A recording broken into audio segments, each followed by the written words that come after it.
game actually, so we're jumping right in and spawning in the top right hand side of the map. It is for Storm Gaming, JonSnow.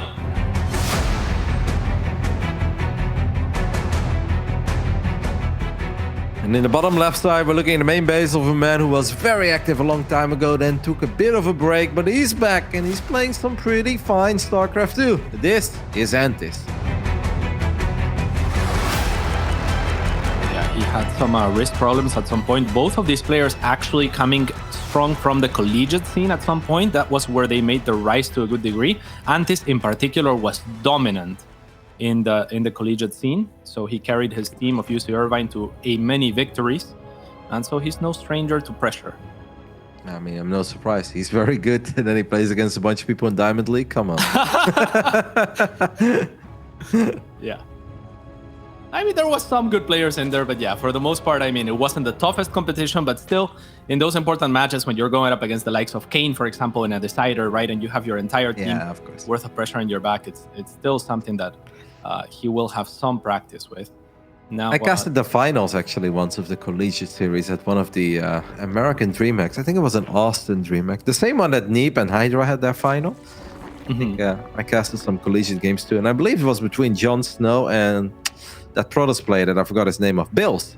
I think that those guys were duking it out a long time ago. Yeah, I think I remember that event, and yeah, that was pretty cool times. But of course, at some point, JonSnow phased out and focused more after graduating, I guess, into the pro scene. Now a little bit falling out of fashion, perhaps, but he is still a very strong player. We were talking a little bit during the break, and he is not the JonSnow of old, where he is a little bit more macro-oriented or mid-game oriented even. He can be a little bit trickier these days, I think, playing to his experience and knowing perhaps that he hasn't kept up as much as, say, Antis has. Antis plays his series like he is expecting to be the better player in a lot of them. Yeah, I play against Antis every now and then on the European server. Obviously, completely different matchups and not super relevant. But he is not a dude that I'm like, oh no, he's gonna all-in me. No, I feel like he's always about trying to survive and just trying to get like a proper economy going and make sure that he can max out with nice upgrades and spellcasters. So he's definitely giving the impression that he's not afraid to macro. We saw JonSnow against Nemshar, and I'll be honest, mate, that must have been a nightmare for Nemshar to play against. Because even with Fog of War turned off, I could see everything that JonSnow was doing, and I still didn't really get it. But, you know, it's just a little bit of everything. This game, JonSnow is going up to 3 bases, and I gotta say, that is a ridiculously quick lair on the side of Antis.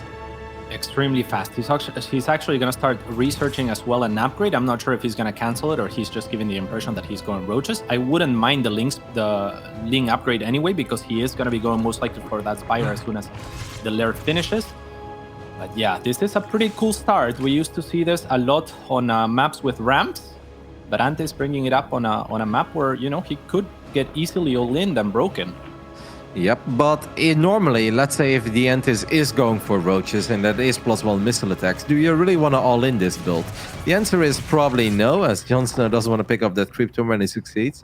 The Roach Warren finishes up, but this Roach Warren feels incredibly fake to me. The Antis is just trying to... Wait, what? It was a drop alert. Might be a no way.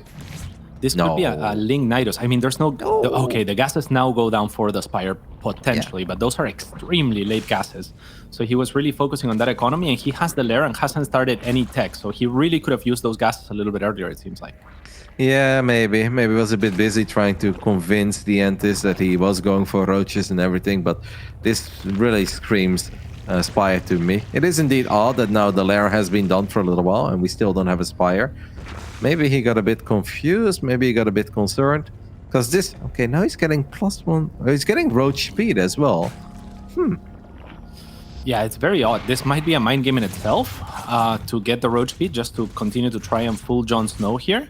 I think that maybe his initial plan was to go for a Spire, and then when he made the Ling upgrade, he just decided, I'm gonna keep it. And then that set his build a little bit behind as far as gas is concerned. That's the only thing that I can come up with, because otherwise the lair was just way too fast. Yeah, but the lair was very fast regardless, like even quicker than most greedy Spire builds. Anyway, the Lings of JonSnow are here. The Ant is still waiting for his Lings to finish up. Most of them are out. There are a couple of Banelings in the mix too. JonSnow obviously now having a base advantage. He might be a little bit confused too about what's going on. as there is a Overlord trying to get a sneak peek into the main base of Antis. That Spire is deep into the natural. The Lings are going to try their luck one more time in the front. This is a confusing game, Cat. Yeah, I can see what the Antis is trying to do now. The lair was definitely strange as it could be, but I don't think it might work as well as the Antis. I'm gonna call him the Antis as well. Was planning to, because there is already Banelings out for JonSnow, which I'm sure he was hoping there wasn't, and that's why he was so concerned with selling the roaches. So already 4 Banelings waiting for this +1 links. One link does sneak in. I do think that JonSnow already knew what time it was, of course, because we saw a couple of Spore Crawlers go down. Antis is going to try to go up 3 bases. He does have that upgrade advantage on his Zerglings. So +1 links, if they can avoid the Banes, they can really try to make some magic happen. As we already see 1 Queen falling, I believe, in the natural. There are still quite a few links out on the map for Antis. Let's see if he can tie up the score a little bit, because he's definitely trailing in this game. Yeah, he's trailing now 10 workers behind, and what he's gonna try to do to equalize is double expand, which I don't mind one bit, especially because he's been spending a lot of his larva in Zerglings and not something like roaches. And these were actually pretty good trades and good back away as well for Antis. It's crazy how much of a difference +1 makes on links. I guess links really do attack quick and they don't have a lot of HP, so these are really not fights that JonSnow wants to take without Banelink support. Yeah, most definitely. Now with the roaches, he'll be able to anchor a little bit better for those. The Muta are unlikely to find too much drone damage, and JonSnow did a good job, I think, to evacuate one of his gases, as well to mitigate for any potential losses. But yeah, with those spores coming in as early as they were, and JonSnow producing extra queens, the Antis really has to find some, some magic work here, really. It feels that JonSnow's gearing up for a Roach Hydra Queen attack, though, right? Just march everything to the other side of the map, because I think making this many Hydras of 58 drones is very risky. Like, that's very, very risky. 1 Queen does get picked up. The 2nd Queen is taking a lot of damage. I really think that JonSnow wants to rally everything to the other side of the map. But he's bleeding out a lot of units, and the Antis is really making magic happen with these Mutas. And then let's not forget that he's double expanding at home. JonSnow went from a good position to he's in a lot of trouble, Cat. Yeah, he really is, and he could have used that extra spore a little bit closer to him, perhaps, or a spore here connecting between the main and the natural. Antis is finding amazing damage with this Muta. The pool is still exposed as well, so further reason for why potentially JonSnow could have used an extra spore. I think that JonSnow wanted to make the Hydras early to try and stabilize. It's still very dangerous to move out against Muta with just purely Hydra or Hydra Queen, because there could be potential Banelings and Baneling speed on the other side. So I'm not sure if that delays too much. I still think that JonSnow needs some other tech like Infestors or Vipers, but I don't see him getting Vipers anytime soon here. No, I mean, he doesn't have an infestation pit, doesn't really have the economy to go Hive. I don't really like to see Antis go too far home with the Mutas. The Mutas are doing perfectly fine, mate. There's no reason to give your opponent any extra time. Like, he could even fight these Hydras here. The Hydra count really is not high enough to deal with all these Mutas with +1. And I actually think the Antis can just win this game, man, with the Mutas alone. If he keeps picking up 2 or 3 Hydras at a time, which is exactly what he's doing now, this game is going from bad to worse for JonSnow. JonSnow doesn't have the numbers, and this is why making Hydras of 56 drones is a very, very risky game. Yeah, great control and prioritizing there for Antis, and JonSnow is going to really struggle to stabilize here. In the meanwhile, Antis is already making a Roach transition. So for JonSnow to feel safe moving out, I think he's going to have to utilize Infestors. The Infestation Pit is nearly done, so he's going to be adding most likely Pathogen Glands or a Hive. But again, I really don't want to see a Hive at this point. It's a little bit too late. So by the time JonSnow pushes out, Antis is very likely to already have a huge Roach Ravager force, and the way that this game is going, it might be Antis attacking into JonSnow with it. Yeah, exactly. JonSnow is going to get a little scout now in the bottom side of the map at 6 o'clock. Sees that base is up and running too. Obviously knows about the triangle hatch already. I think JonSnow knows that he's in a lot of trouble. He is hitting a little bit of a supply block again, or at least he's close to. Like, we're getting a couple of Infestors now, but it almost feels that Antis doesn't even really care anymore. These Mutas have done a phenomenal job in not just evening things up, but getting himself incredibly far ahead. He has lost 13 Mutas, he has killed 23 Hydralisks, 7 Overlords, and also forced out a grand total of 6 Spore Crawlers. These were the best Mutas ever. They really were. And JonSnow was forced to make infestors without pathogen glands just to try and focus on one single attack. But Antis is already here. He's happy to trade evenly, but I think he's going to do a little bit better than that. Potentially just end the game as he shoves a couple of roaches to decide to work on the drone line while zoning off with this Roach Ravager force at the front. Fungal's not even ready, Kev. Nope. I mean, Hydra's obviously very good, but they do need that buffer. Maybe JonSnow can hang in there just a little bit longer, but he needs a couple of extra roaches, because you don't like to see those roaches of Antis getting right on top of your own Hydras. That's a sweet Fungal. But while all of this is going on, 22 drones have gone down to a couple of roaches that were split off in the mineral line, and it just feels that Antis is winning everywhere we look. And let's not forget that Antis is already up to Hive as well, so he could even drop a Lurker then. I think honestly be unnecessary and a bit overkill. I think at this point you can just hold down the roach button and win. But hey, if you want to win in style, you may as well. Yes, indeed. I mean, that was a perfect trade for Antis. Even though he doesn't end the game, he knows that he is well ahead in supply. He wants to take trades on the other side of the map so that he can, get rid of that supply. And then by the time his opponent comes back around, he's going to have his economy kick in. He's going to be remaxed just like we see it here. And yeah, JonSnow is, I think, just about to lose the game. The Hydras do have a lot of DPS, but the Ravagers in the back will equalize that DPS. And Antis with a comfortable game one. It is so crazy how quickly things spiraled out of control, because it really didn't look bad for JonSnow. He was up 8-9 workers, he had his own lair on the way, the first Spore Crawlers were finishing up before the Spire was even done. JonSnow was ahead in workers, was even further ahead in workers, but then he just made all these Hydras of a relatively weak economy against a decent amount of Mutas, and the Mutas just kept picking them off one by one by one, and it felt like we blinked twice, and suddenly Antis is up a base, and Antis is up 15 workers, and it feels like JonSnow is just dead.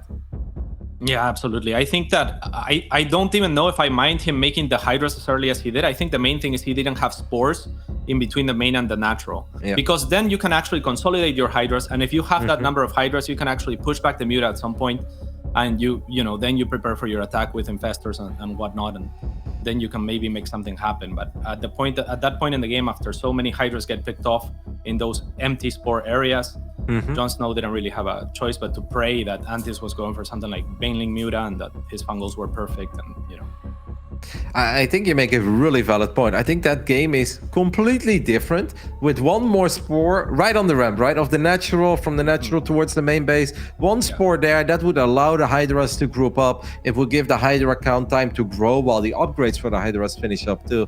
And then they become a lot better. But I still think it was a bit unnecessary to make Hydras of 57 drones, because at that point you're working with 4 or 5 gases as well, so your mineral income really is quite underwhelming. And at that point you're playing a game where you're not allowed to afford to lose any Hydras. But yeah, he lost like the first 20.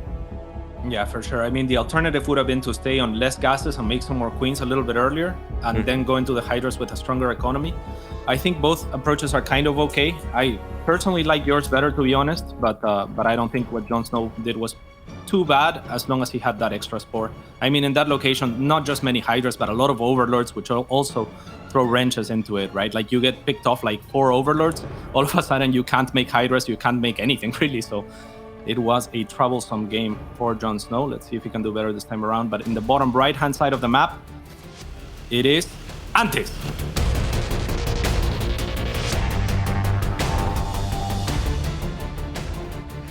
In the top left side of Lightshade, we're looking at the main base of our man who's representing Sidestorm Gaming. He's down on 1, and he's 12 pulling it up here in game 2. It is JonSnow.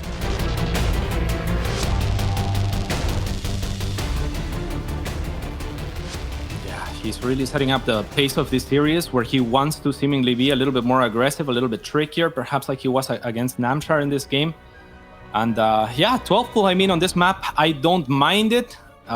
It's one of the strategies that are my go-to strategies, especially when I feel like I'm the underdog. Antis' opening is perfect against it, though. Pull before hatch. This is going to give Antis a very quick access, or very quick access in general, to the Zerglings, and I think he should be able to keep his hatchery alive without too many issues. JonSnow is going to expand behind all of this too, but how is JonSnow supposed to turn this into a good scenario? Because I almost feel like there is no way. Your opponent should always have enough units, I think at best you're going to trade, but a trade is bad because you're the one who invested in the pool first. So your economy is worse to begin with. Yeah, it's very difficult, especially with anti-saving larva to make 6 Earthlings right off the bat. I mean, this feels horrible if you're JonSnow. And Antis even taking the preventive measure to send an extra drone, just so that he says, you know what, even if you outposition me, even if you get the slightly best or better first shot, I'm still gonna win because I have that extra drone for firepower. The drone is helping out. Antis does have an extractor that he's not quite using yet in the main.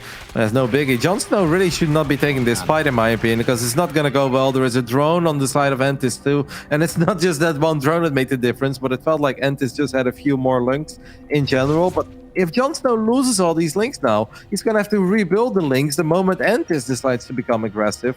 JonSnow has already been behind economically, so you don't want to remake the links you already made in the first place.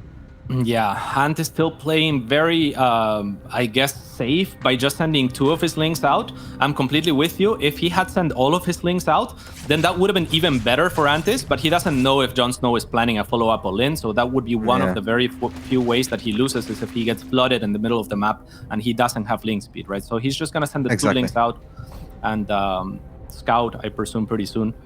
But yeah, that's a very good point. Like, if this was dark, there is a very good chance that link speed is about to finish up. And our red Zerg is actually still on 14 drones, but does have 22 additional links with speed tucked away in the main base. So I think that's a very valid point. And it makes sense that Antis is like, you know what? This was good enough for me. I don't even need to take a risk here. Yeah, absolutely. And yeah, I mean, I love his position, obviously.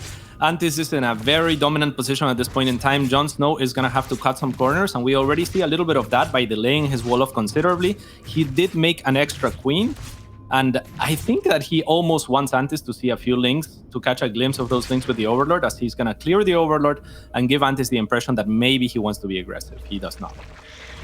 Seems like we had a couple of updates coming in already. I believe that Nipa's taking the 1-0 lead over Nina, but that doesn't matter too much. I mean, I guess somebody else could still take top 2 in this group, and that's obviously a big deal, because top 2 gets seeded into the upper bracket. Top 4, you do make it into the playoffs, but if you finish 3rd or 4th, you're going to have to start off in the lower bracket, which means no more second chances. So Antis is going to fire up Carapace, a lot of links, Roachborn. Is it safe to say that Antis does not want to tack up too soon, but he instead wants to be a bit aggressive? I think he's just playing it safe. The Carapace is kind of a double upgrade. It'll serve his links and it'll serve his roaches for potentially a 2-1 timing or something like that later. But yeah, I mean, he'll be really happy by denying the 3rd, and I think that's most of what he's looking for. But I mean, if he can get a win out of this, I'm sure he won't complain about it. Yeah, I mean, there is no 3rd yet, so it's going to be hard to cancel that. Does get a lot of surface area on this one queen. There is a transfuse available. Not too many more, though. I believe only 1 more transfuse is available. These links do pack a punch, and JonSnow's roaches are not quite ready yet. I actually like that. You may as well spend the energy. Maybe JonSnow should have dropped it on that queen on the left. 2 queens do go down, and a couple of links are going to make it into the main base. JonSnow's got roaches on the way and everything. Could JonSnow maybe Nidus his way to the other side of the map? Is that an option? That would be an option, but anything that you ask of JonSnow right now is definitely going to be a prayer, basically. I think that this set of links from Antis was, like I was saying, just basically to try and keep tabs on JonSnow, potentially cancel a 3rd, make sure that his 3rd is ahead, and nothing more. I mean, it's just a poke, force out units from JonSnow, and JonSnow actually does get away with the minimum thing that he could get away, right? Like, he didn't even have a full wall off there, so kind of works out okay for JonSnow, but yeah, not a big investment from Antis. Yeah, it could have been a lot worse in the end, only losing 2 queens and a couple of links, 1 drone. There is a world where JonSnow loses 4 queens there, and then it looks real bad. At this point, still pretty playable. A little bit behind on 1 upgrade, but his +1 missile attacks is close to finishing up. And he did have a little advantage in the roach department, as he's starting to get a few more. Antis a little concerned, and even drops a safety spine crawler.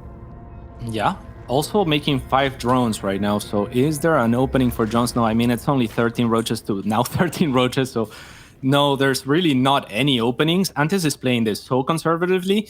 He's keeping his lead, but not by a lot. He's playing extremely confident, essentially. He's saying, I don't need to enlarge my lead. I don't need to take any risks whatsoever. I'm just going to match you, but from a little bit ahead.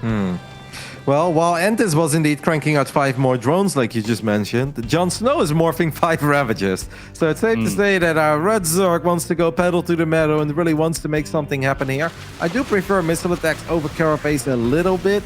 It is hard to get up this tiny ramp. You don't really want to waste too much time taking out the debris. But JonSnow is still just building units. He hasn't made a drone in forever. He's got the Ravagers, takes out an Overlord, that's nice. But it's safe to say that we want a little bit more because he did fall behind economically a little bit. Now you want to see if these Ravagers can pay for themselves. Yeah, I don't really see many openings for JonSnow. The next opening that I see, if he can't make it happen with this more Ravagers that he has from Antis, is if he can get maxed or something like that. So he really wants to make something happen before then. Trade's all right, because the Ravagers do offer a little bit of extra firepower against the Roaches, but he needs more. Not too bad, but the Queens and the Spine were helping out a bit too, and that made it quite easy for Entis to stabilize, as Entis is sending 2 links to the other side of the map. Doesn't get like any damage, but what he does see is that JonSnow only had 3 or 4 drones on the 3rd base. And at that point, he's like, oh, cool. That means I'm doing pretty good, because I have a few more drones on my 3rd, and you made a bunch of Ravagers as well, and I survived without too much damage. So I think he's quite happy with what he saw, and even though the fight did not go perfect, I think in the end he's still in a fine position. Probably doesn't want to lose too many Overlords though, because that is starting to add up. Yeah, and at some point he might get overconfident because he's actually, for the first time in the game, fallen behind in workers, where he is 4 workers behind. So JonSnow definitely starting to catch up, and those Overlords are starting to add up as well. So I think that Antis could really use his own Ravagers or some sort of Muta transition or something, because he has to make something happen kind of soon at this point. I love these 3 Roaches. Yep, 3 Roaches is the magic number to one-shot some drones, but JonSnow did see it with 1 Overlord. A Queen is going to fall. Still not too bad though, right? A little bit of lost mining time. You get 2 drones, you get a Queen, and it also gives you some time to just chill at home. JonSnow's getting more and more Ravagers. Entis is just sending all of his Roaches to the other side of the map. He's heavily down in the Ravager count, but he believes that his Roach count is high enough to just get on top of the Ravagers with JonSnow. I don't know if this is going to work for Entis, Cats, but he is going to try. Yeah, I think it is going to work. As soon as the Roaches are done, the Ravagers are extremely flimsy, so I think that this is a great engagement from JonSnow at the ramp, but Antis has got just the numbers here. He has been amassing Roaches instead of making any drones or anything like that, so he will finally get some damage worth of drones, but actually JonSnow holding, this is incredible. And I mean, Antis does get a supply lead off of it where he was even before, but yeah, I mean, the game's not closed. No, let's not forget that JonSnow did get a 2nd evolution chamber, plus 2 missile attacks is done. Carapace is on the way, and JonSnow is the one going up to 4 bases, while Entis is still hard stuck on 3. Gotta say, those were some very juicy corrosive piles. I don't really hate it that Entis did not always run away, because if you try to avoid every corrosive ball from a Zerg that has 8 or 9 Ravagers, well, you're just running away the entire fight, right? You're not actually dealing damage, you're just losing DPS. So he decided to just take a couple of them to the face and try to get right on top of those Ravagers and overwhelm the forces of JonSnow. It didn't work, but I don't hate the fact that he was very decisive in the way he wanted to take those fights. Yeah, for sure. And I think that if it was a battle of just numbers, then Antis takes that. But JonSnow's positioning at the ramp was brilliant.